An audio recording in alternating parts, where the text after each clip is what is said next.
सबै साथीहरूलाई सर्वप्रथम मेरो तर्फबाट नमस्कार। र आज मैले भिडियो बनाउने क्रममा फेरि नेपालको आर्थिक अवस्था र नेपालको आर्थिक अवस्था अन्तर्गत सञ्चार सम्बन्धी जानकारी लिएर आएको छु। सञ्चार यानि कि कम्युनिकेसन सम्बन्धी जानकारी लिएर आएको छु र यो टपिकबाट पनि विभिन्न परीक्षाहरूमा क्वेसनहरू देख्न पाइन्छ। त्यही भएर यो टपिक पनि हाम्रो लागि इम्पोर्टेन्ट रहेको छ। र नेपालको पहिलो पत्रिका कुन हो? नेपालको पहिलो दैनिक पत्रिका डेली प्रकाशित हुने पत्रिका कुन हो भनेर सोधियो भने आवाज हो साथीहरू।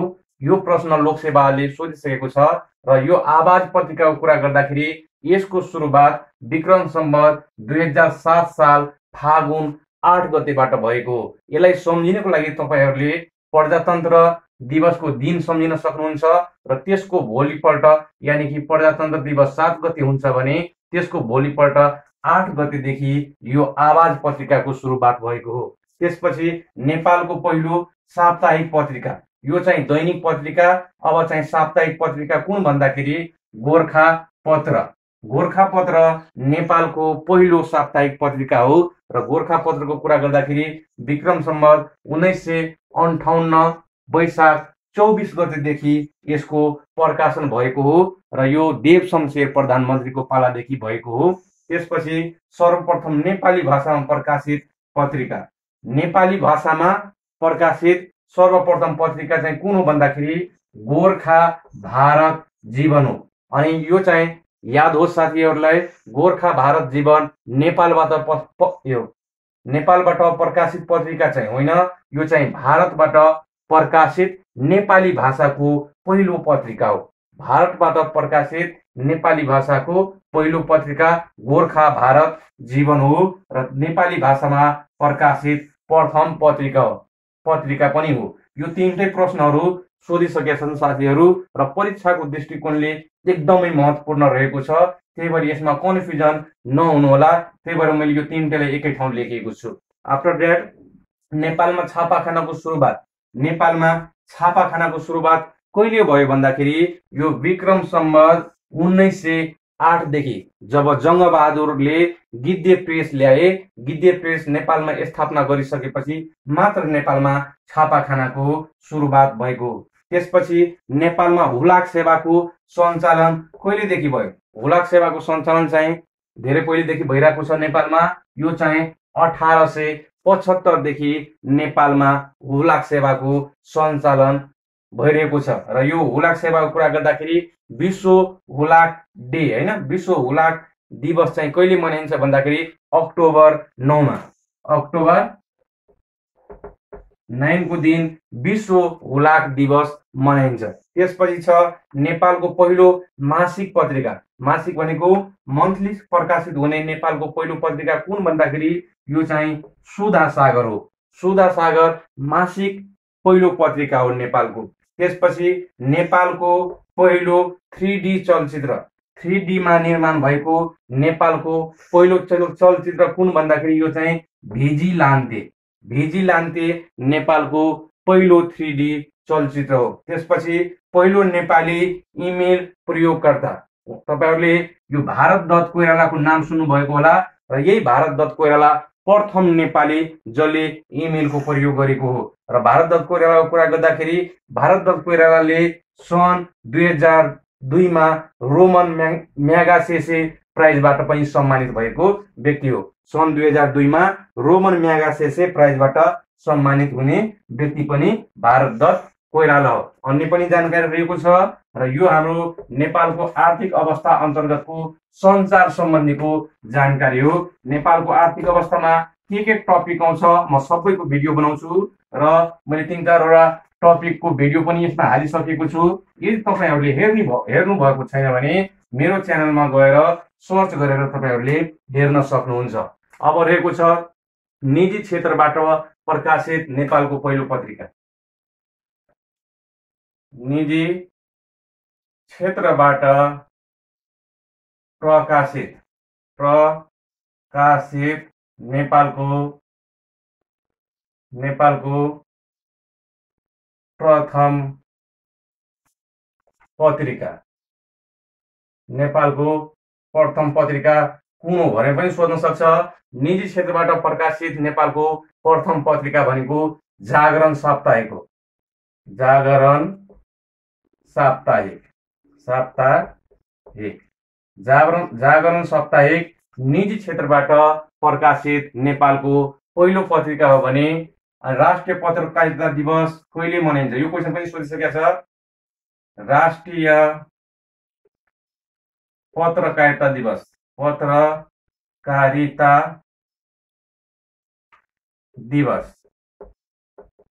नेपालमा कहिले सेलिब्रेट गरिन्छ यो भनेर क्वेसन पनि सोधिसकेको छ र यो इम्पोर्टेन्ट पनि रहेको छ। यो रहेको छ तपाईको वैशाख 24 गते। वैशाख 24 गतेको दिनलाई नेपालमा राष्ट्रिय पत्रकारिता दिवसको रूपमा मनाइन्छ। अबको पालो रहेको छ अब गोरखापत्र। जब हामीले संसारको कुरा गरेपछि यो गोरखापत्र एकदम महत्त्वपूर्ण हुन्छ र गोरखापत्रको यो स्थापना हैन सुरुवात भनौँ न, सुरुवात अघि पनि मैले लेखाइसकेको छु। यसको सुरुवातको कुरा गर्दाखेरि विक्रम सम्वत 1958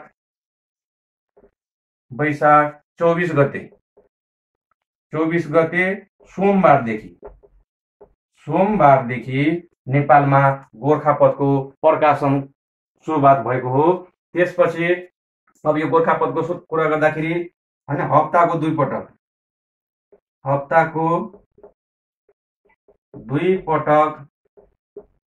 प्रकाशन। गोरखापत्र कहिलेबाट हप्ताको 2 पटक प्रकाशन भयो भने पनि सोध्न सक्छ। यो चाहिँ विक्रम सम्वत 2000 अनि असोज 29 गते। त्यसपछि हप्ताको 3 पटक प्रकाशन। कहिलेदेखि गोरखापत्र हप्ताको 3 पटक प्रकाशन हुन थाल्यो भन्दाखेरि विक्रम सम्वत 2003 अनि पौषको 8 गतेदेखि। त्यसपछि दैनिक रूपमा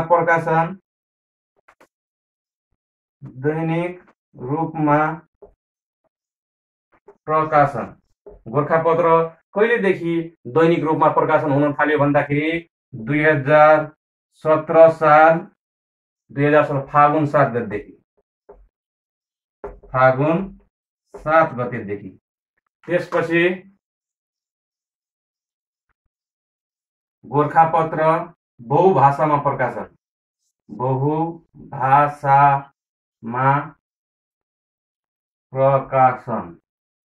गोरखापत्र कहिलेदेखि बहुभाषामा प्रकाशन हुन थाल्यो भन्दाखेरि 2064 साल असोज 1 गतेदेखि।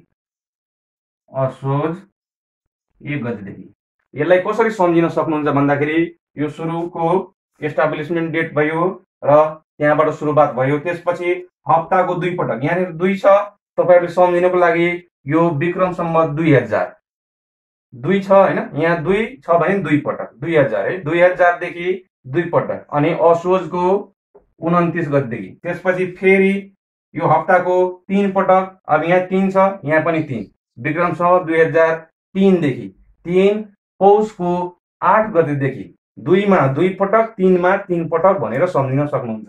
त्यसपछि दैनिक रूपमा प्रकाशन विक्रम सम्वत 2017 फागुनको 7 गतेदेखि, यो प्रजातन्त्र दिवसको दिनदेखि। त्यसपछि बहुभाषामा प्रकाशन 2064 असोजको 1 गतेदेखि। साथीहरुलाई स्मरण रहोस् यो हप्ताको 2 पटक 3 पटक यो सबै डेटहरु सोधिसकेको छ र यो भिडियोको यो एकदम महत्त्वपूर्ण पाटो भएकोले तपाईहरुले यसलाई मिस नगरिकन सबै हैन कपीमा लेखेर याद गर्न सक्नुहुन्छ। अझ पनि जानकारी छ यसमा, यसलाई पनि म रफ गरे।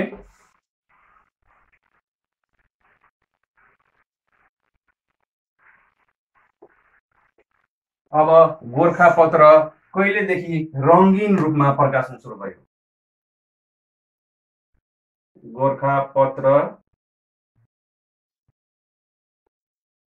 रंगीन प्रकाशन।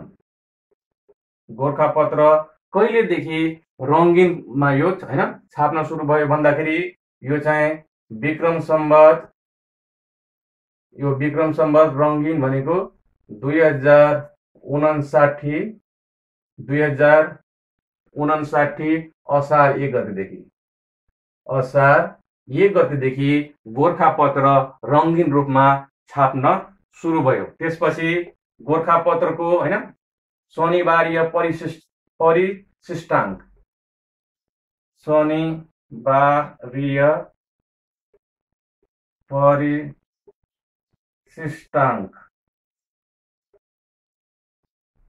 प्रकाशन यो चाहिँ कहिलेदेखि भयो भन्दाखेरि शनिबारीय परिशिष्टाङ्क प्रकाशन सुरुवातको कुरा गर्दाखेरि यो तपाईको विक्रम सम्वत 2020 साल अनि साउनको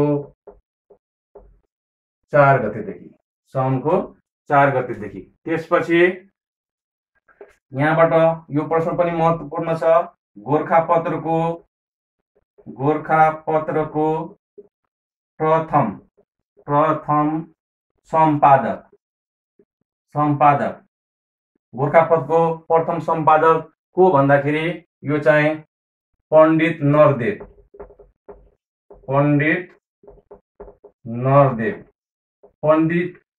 भन्ने व्यक्ति गोरखापत्रको प्रथम सम्पादक थियो साथीहरू, र यो प्रश्न पनि लोकसेवा आयोगले सोधिसकेको छ।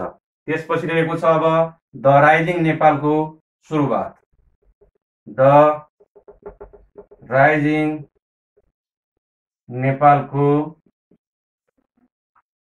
सुरुवात कहिलेदेखि भएको? द राइजिङ नेपालको सुरुवातको कुरा गर्दाखेरि विक्रम सम्वत 2022 साल पौष 1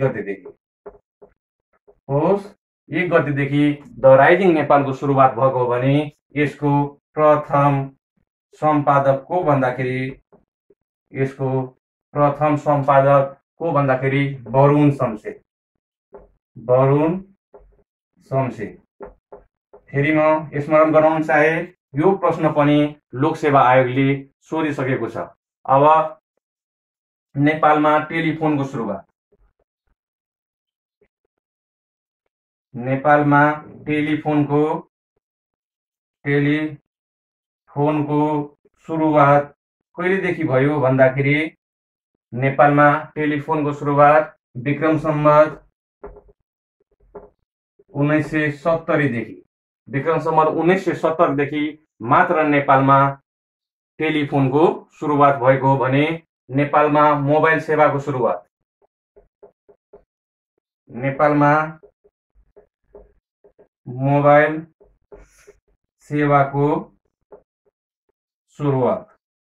नेपालमा कहिलेदेखि मोबाइल सेवाको सुरुवात भयो भन्दाखेरि विक्रम सम्वत 2056 साल वैशाख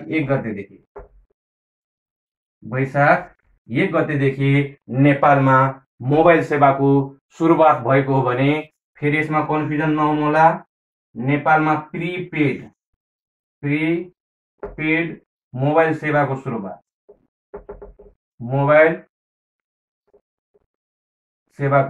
सुरुवात कहिलेदेखि भयो भन्दाखेरि यो चाहिँ विक्रम सम्वत 2060 साल भाद्र 6 गतेदेखि।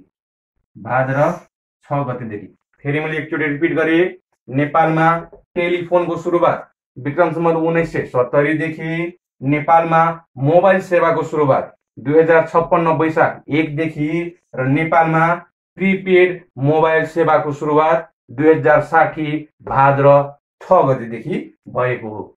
यो सबै जानकारीहरू सञ्चार सम्बन्धी जानकारी हो र यो चाहिँ नेपालको आर्थिक विकास अन्तर्गत पर्ने विषय हो र यो टपिकबाट पनि लोकसेवा आयोगमा प्रश्नहरू आउने गरेको छ। त्यही भएर यो टपिक हाम्रो लागि महत्त्वपूर्ण रहेको छ। त्यसपछि छ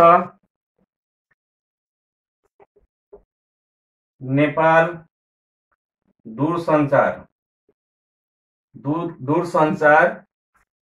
स्थापना।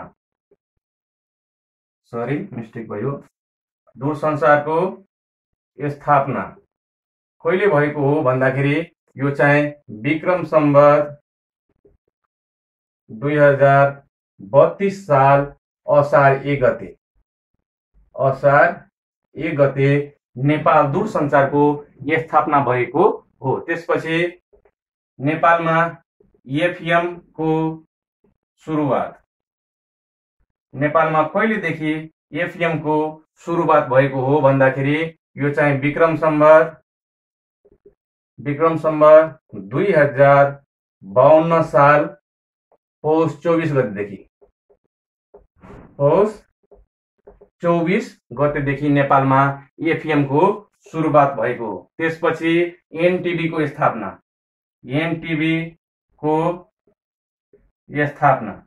नेपालमा कहिले एनटिभी को स्थापना भयो? नेपाल टेलिभिजन को स्थापना भनेको विक्रम सम्वत 2041 साल माघको 17 गते स्थापना भएको हो। तर नियमित प्रसारण चाहिँ कहिलेदेखि भएको हो भन्दाखेरि 2042 साल पौषको 24 गतेदेखि मात्र नियमित प्रकाशन भएको हो। त्यसपछि कान्तिपुर दैनिकको सुरुवात, यो पनि लेख्दै राखौँ। अब कान्तिपुर दैनिकको सुरुवात नेपालमा कहिले कान्तिपुर दैनिकको सुरुवात भयो भन्दाखेरि विक्रम सम्वत 2049 साल फागुन 7 गतेदेखि कान्तिपुर डेलीको सुरुवात भएको भने अब फेरि कान्तिपुर एफएम को सुरुवात, नेपालमा कहिलेदेखि कान्तिपुर एफएम को सुरुवात भयो भन्दाखेरि स्थापना भयो भनौँ 2055 साल असोज 27 गतेदेखि कान्तिपुर डेलीको सुरुवात भएको हो भने अब बीबीसी नेपाली सेवाको सुरुवात,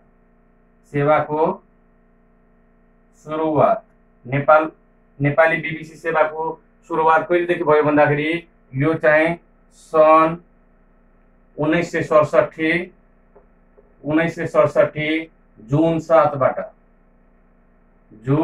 7 बाट नेपाली बीबीसी सेवाको सुरुवात भएको हो।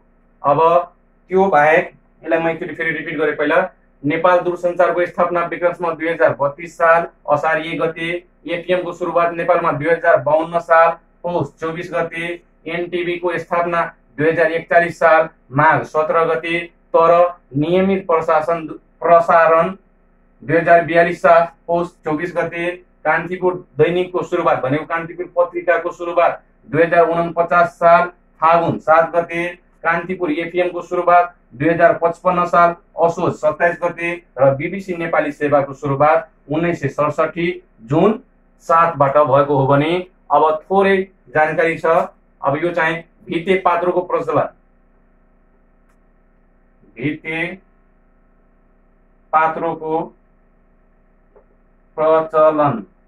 भित्ते पात्रोको प्रचलन कहाँबाट भएको भन्दाखेरि इजिप्टबाट भित्ते पात्रोको प्रचलन भएको हो। त्यसपछि समाचार पत्रको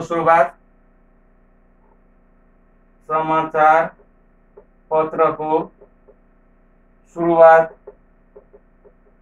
कहाँबाट भएको भन्दाखेरि यो चाहिँ चीनबाट। त्यसपछि विश्व हुलाक दिवस मैले भनिसके अघि नै अक्टोबर 9 मा मनाइन्छ। यो क्वेशन पनि सोधिसकेको छ। अनि त्यसपछि तपाईको यो एनटिभी वाला पनि क्वेशन सोधिसकेको छ। अनि यो एफएम वाला क्वेशन पनि एकदम इम्पोर्टेन्ट रहेको छ। र मैले आज ल्याएको सबै पोइन्ट्सहरु, जानकारीहरु यो नेपालको सञ्चारसँग सम्बन्धित छ, जुन तपाईको यो नेपालको आर्थिक अवस्था अन्तर्गत पर्ने विषय हो। यस्तै जानकारीको लागि तपाईहरुले हाम्रो च्यानल स्मार्ट एजुकेशनल ट्रिकलाई सब्स्क्राइब गर्न सक्नुहुन्छ र भिडियो मन पर्यो भने शेयर गरिदिनु होला, लाइक गर्नु होला। हस्त, नमस्ते।